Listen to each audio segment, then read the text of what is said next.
Hello, everyone, and welcome to another commentary on an old direct-to-disaster episode. And this was one of my more popular ones back when I was doing direct-to-disaster. And this movie technically is the start of direct-to-disaster. Back in either 2011 or 2013. I think it was 2013. I was back home for a visit after college, and I've been wanting to do movie reviews for quite some time. I had known about the Nostalgia Critic for 2 or 3 years before making this video, and I knew that this was something that I was interested in. I really wanted to join the then popular craze of movie reviewers on YouTube. That's pretty much died out now with the problems with copyright and just the fact that nobody's really getting any more money vlogging. But back then, it was a huge craze. Everybody wanted to be the Nostalgia Critic. Everybody wanted to be the Angry Video Game Nerd. Everybody wanted to be Linkara, Phaelus, Spoonie, all these really big, really awesome movie reviewers. And I decided to throw my hat in the ring, but I had no idea what to start with until I found the Muppets Wizard of Oz. And oh boy, people. So I had known about the Muppets Wizard of Oz since at least 2005. I believe I saw the poster in a video store. Yeah, who remembers those? And I knew that it existed, but I didn't get to see the movie for quite some time. I think it was only around, I'd say 2010 or 2011 that I finally got a DVD and watched it. And, so I had known about the bad reviews for this movie. I had known that a lot of people were calling it one of the worst Muppet movies ever, if not the worst. But I was going, it's the Muppets. The Muppets can really do no wrong. I mean, okay, they did some disappointments before, but it can't get any worse than that, right? Oh, dear God, this movie. This movie is one of the worst. I say that later in the review, but it is truly one of the worst movies I have ever seen. Top 10 easily. It is unbelievable how misguided, miscast, miswritten, just everything is awful about this movie. Just as you can see right here, they cast Ashanti, Queen Latifah, and David Alan Grier, and what do they have to do with the Wizard of Oz? What do they have to do with the Muppets? What do they have to do with the tone that they're trying to set? Ashanti especially is one of the worst actresses I've ever seen. I mean, okay, she might be okay in something like, I'm trying to think of what else I've seen her in. Not Showgirls. No, I mean not Showgirls. Dreamgirls. Was she in Dream? I don't think she was in Dream. But my point is that Ashanti can't act, and Ashanti can't be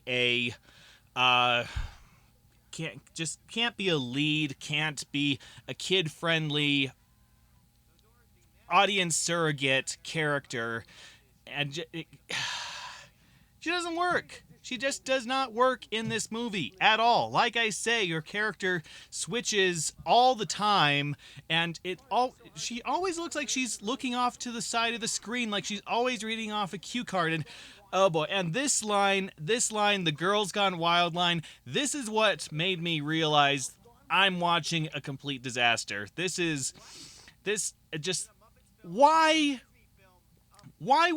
Why would you put a line like that in the Muppets? What about Girls Gone Wild has anything to do with Disney or the Muppets or... Oh, God.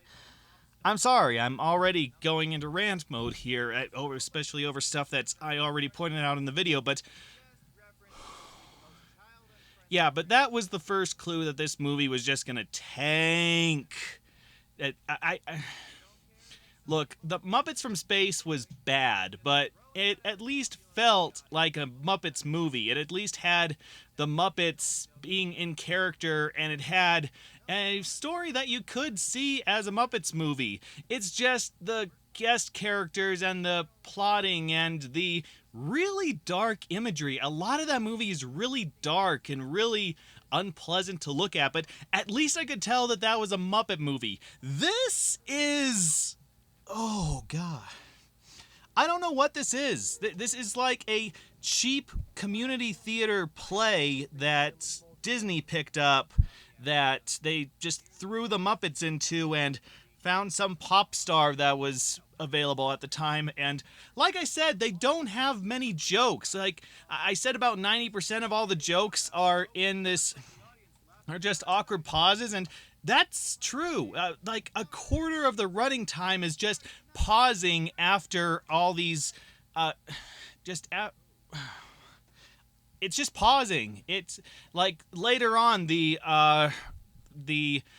Wicked Witch, the Miss Piggy Wicked Witch, is trying to say, she's saying, "Send me my horn to get the angry bikers," or just all these creatures that she wants to come out and do her evil bidding. I don't remember if that's I think that was in the original book, but it wasn't how it's presented here. But it just keeps going and going. She's like, "Send me my horn to summon these things." Actually, no, they're out of town. Oh, well, send me these. It just goes on. Oh, those aren't jokes. And here's the most anti-joke person of this is... oh! I think I say that... I think that's clue enough as to what I think about Pepe. I do not understand the big hullabaloo about Pepe. Why did he get so popular? I did watch the Muppets Tonight before this. I did see his stuff with this Elephant Seymour. He was...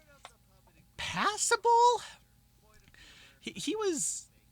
I don't know. He just didn't have that much of a character, and then all of a sudden he's just with the major Muppets, and he's given sort of a character. Like I say, he's Rob Schneider. He's just... if you gave Rob Schneider a puppet... in fact, why didn't they just do that? Why didn't they just... in Muppets from Space, Rob Schneider was in that. Why didn't they just have that be the Rob Schneider Muppet? I mean, that would be awful, but at least I know where they were coming from. But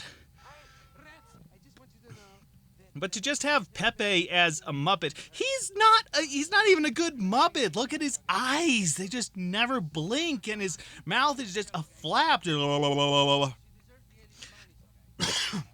I could probably make a better puppet than that, and yet they thought that this guy... okay, he is the second worst Muppet I've seen. The first Muppet is Walter from the Muppet movie, or the Muppets movie, I should say. That was one of the laziest Muppets I've ever seen, one of the laziest characters I've ever seen, and yet they made that guy the main character. That's one of the reasons why I don't like the Muppets movie, because they just made this really bland Muppet the main character. They don't give him any facial features. It's just looks like one of those standard Muppets that you just put facial features on back in the day, and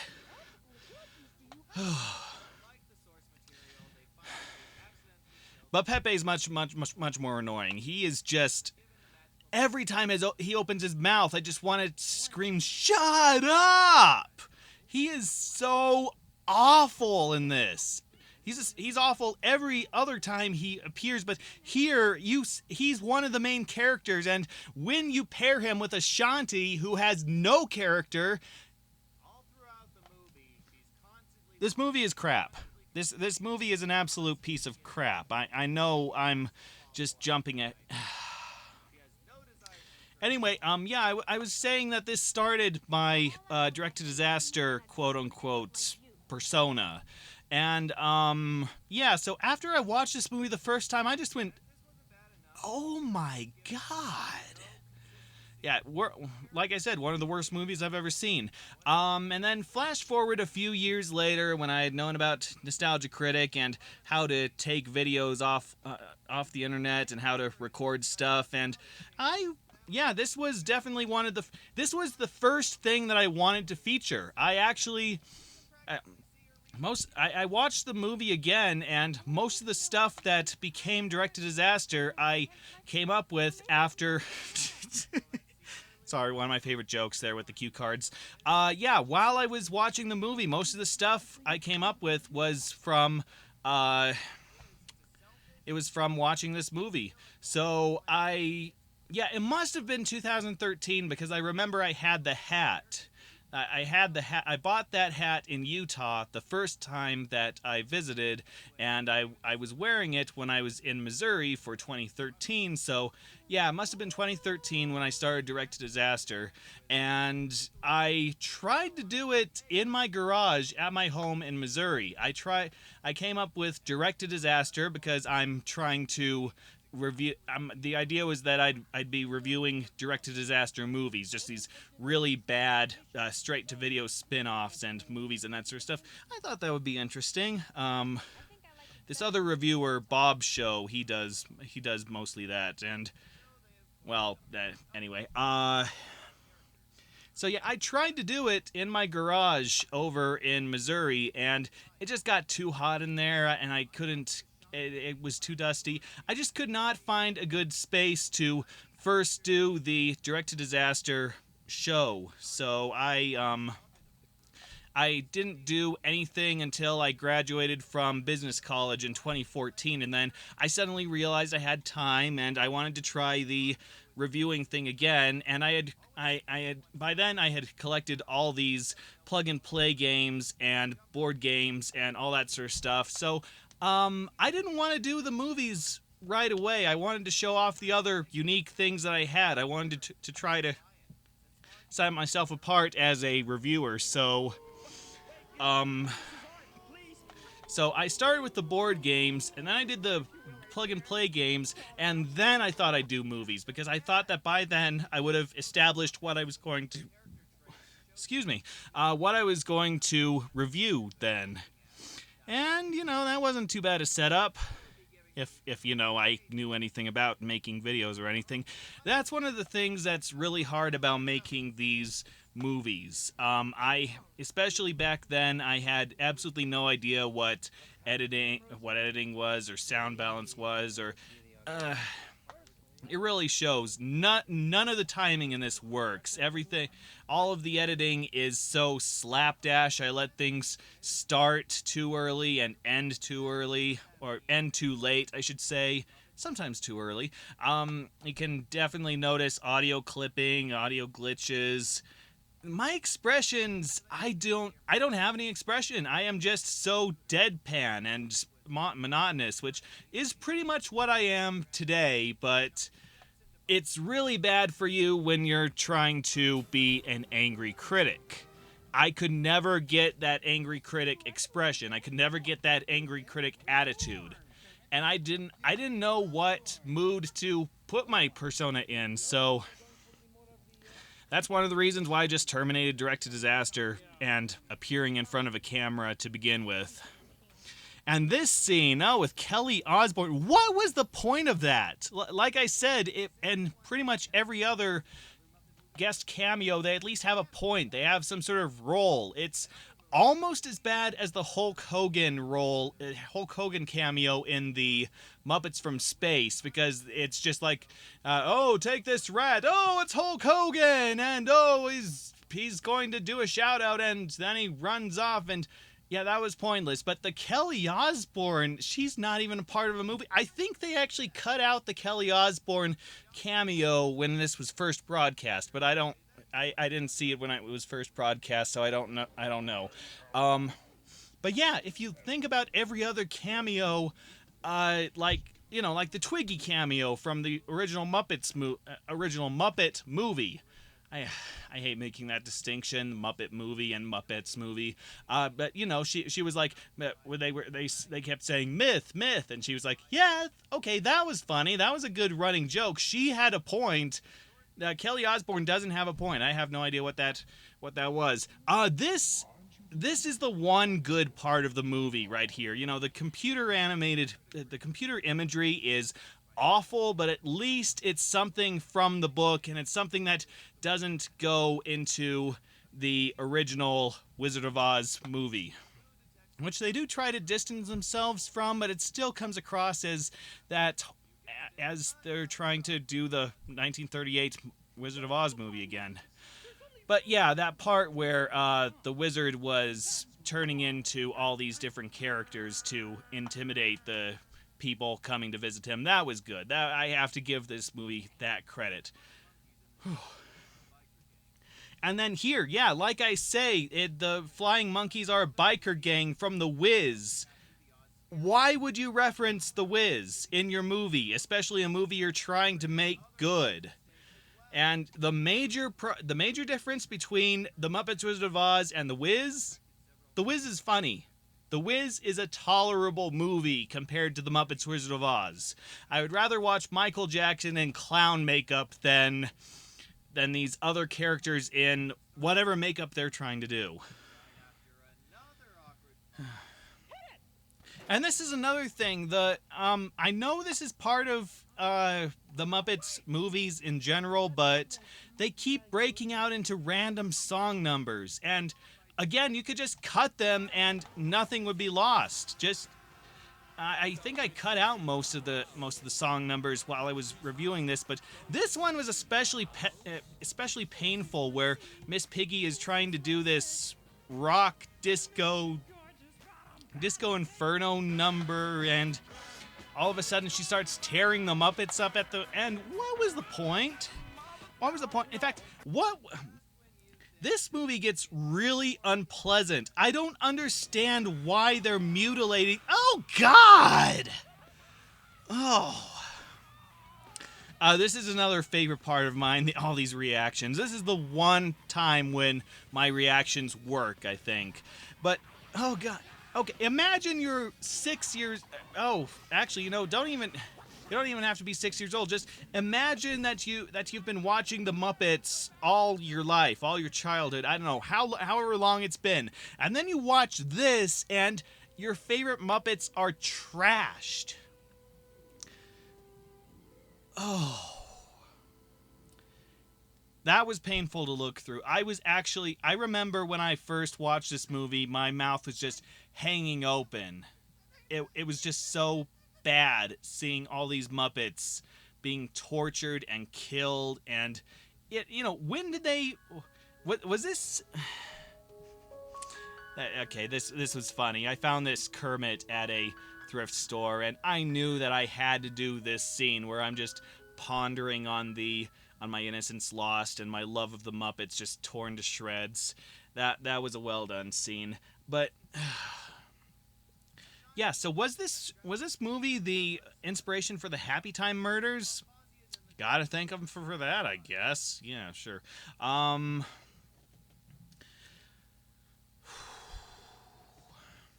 This part coming up, I also really like. The timing is really off, but I really love this cauldron of annoyance that I do. I just thought of all the most annoying characters in movies and YouTube that I could think of, and I just put them all into one montage.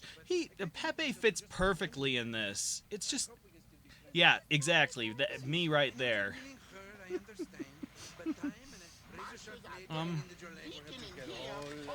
Seeking an old power? Hey, Apple. Hey, Apple. Apple. Hey, Apple. Apple. Yeah, that's... I had to replay that clip twice. That's one of the problems I have with this montage. And then, of course, Don't Hug Me, I'm Scared. You can't go wrong with the Don't Hug Me, I'm Scared clip. And that's the one good scene from Mars Attacks, where President Jack Nicholson's just shouting, "Shut up." I don't like that movie. I don't like that franchise at all. And this was so stupid. It's like the writers wrote themselves into a corner, and Fozzie just asks for the keys and sneaks off. That's it. That's the whole scene. Well, okay, there was a bit where he's trying to do a comedy routine. He's trying to tell his jokes, and they're laughing, even though it's really bad jokes. It's even older. They're even older than that Craigslist joke I tried to do. And then he just asks for the keys and tells them to turn around. End scene.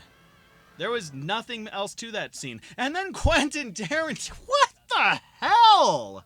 Okay. Okay, I acknowledge that the Muppets has always been an adult show. It started in the 70s. It was an answer to all these variety shows that were coming around at coming out at that time. I'm sorry. And yeah, it had a lot of adult film stars. It had James Coburn and Twiggy and just all these. Oh, and oh shoot, what's her name? Raquel Welch. Just all these stars that kids wouldn't recognize. However, they knew that adult humor and family humor are two different things. That you can make jokes that would appeal to both kids and adults. Animaniacs is also really good at that, and yeah, here the Tarantino joke. Imagine being like 6 years old and seeing this Tarantino cameo for 2 minutes. It's a really lengthy scene, and it just pops up, and he references all his movies. You're not going to get that joke, and adults are going to be embarrassed by that joke. What is the? That's probably another reason why they cut that out of the original broadcast.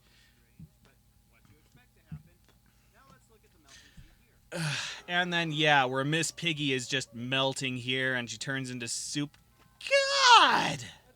What was the. Somebody on this movie had a problem. Somebody did not like making this Muppet movie, and they just tore all these characters to shreds. They just vented their anger on all these characters, all these beloved childhood icons, and I don't know, maybe they were the same guys who wrote for the Saturday Night Live Muppets, which, even those sketches are better than this movie. And Jeffrey Tambor, good God, you didn't learn from the first time?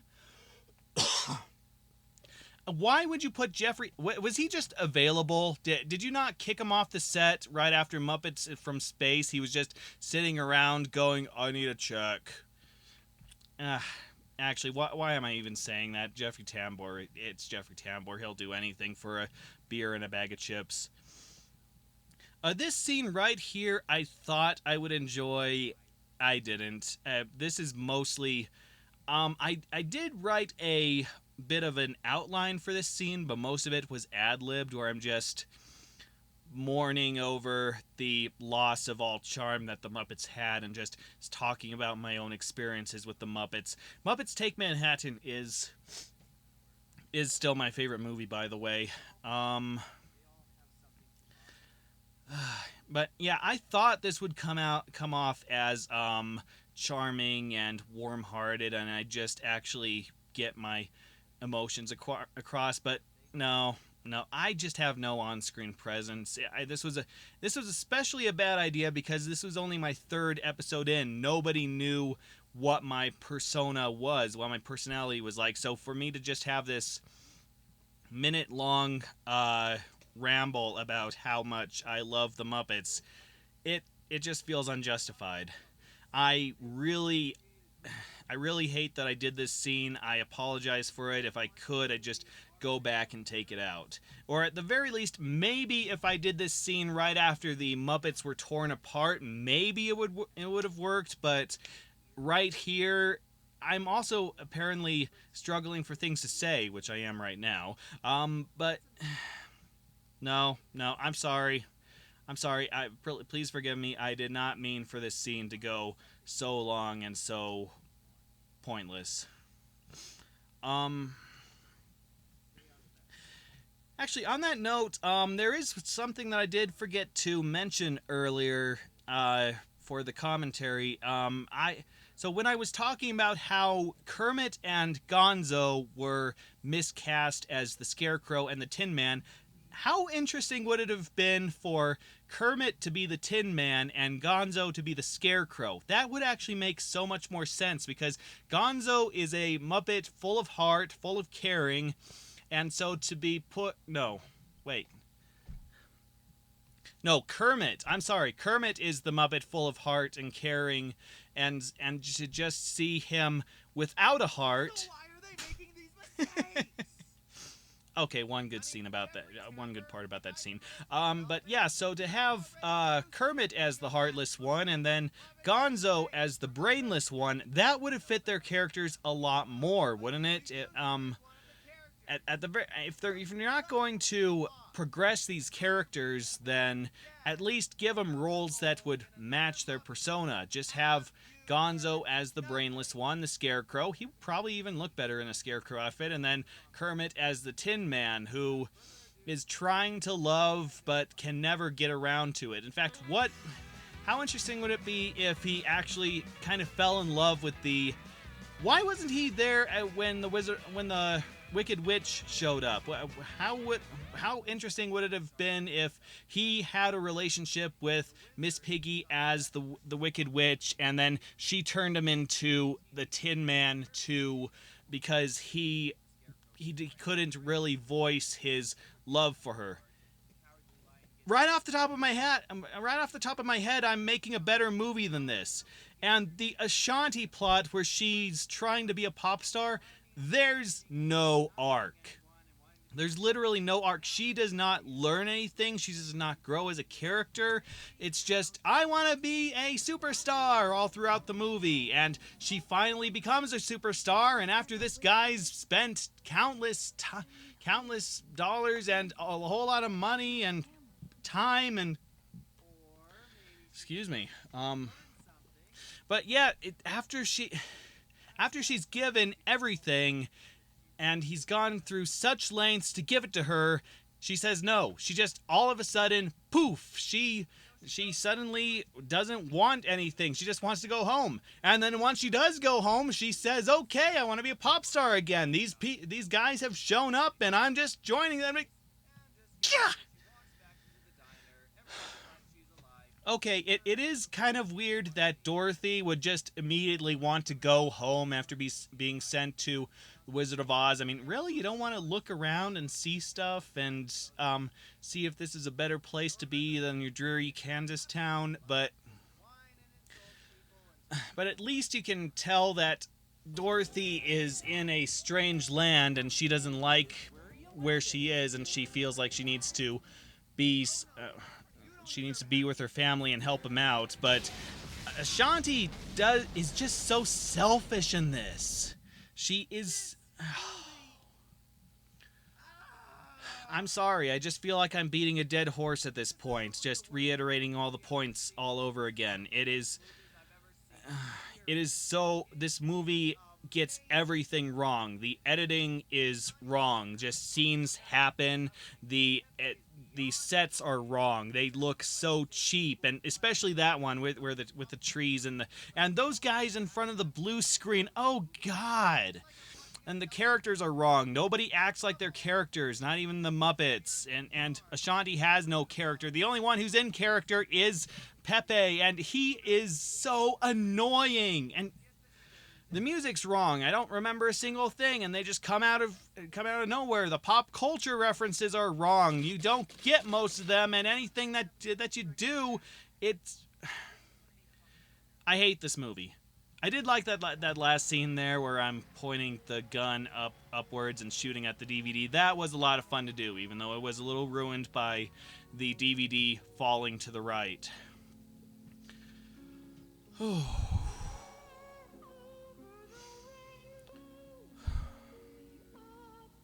Sorry, just trying to catch my breath. It's just... I don't know. I really don't know what else I can say about the movie that I haven't said in the review or during this commentary. It is just so... I did cut out a major scene, I remember, where they try to go through the poppy field, and it's not poppies, it's like a nightclub, and it was so pointless. I just cut it out. I don't even remember the scene. I just remember cutting it out, and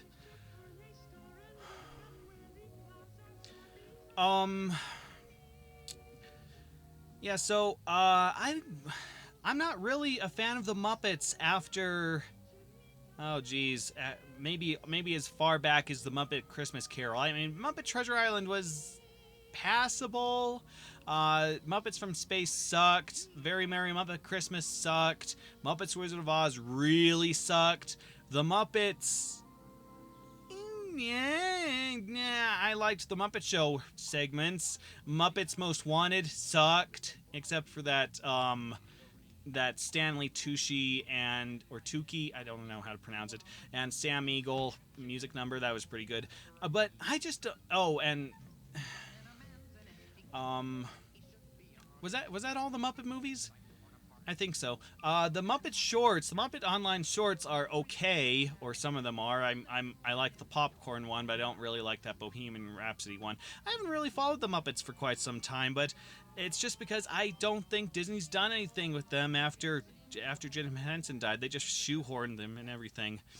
Um, so that was yet another rant on the Muppets Wizard of Oz. I'm sorry I couldn't make this as much of a commentary as the last time, but yeah, join me next time when I talk about other stuff. So thanks for joining me, and I'll see you. Bye.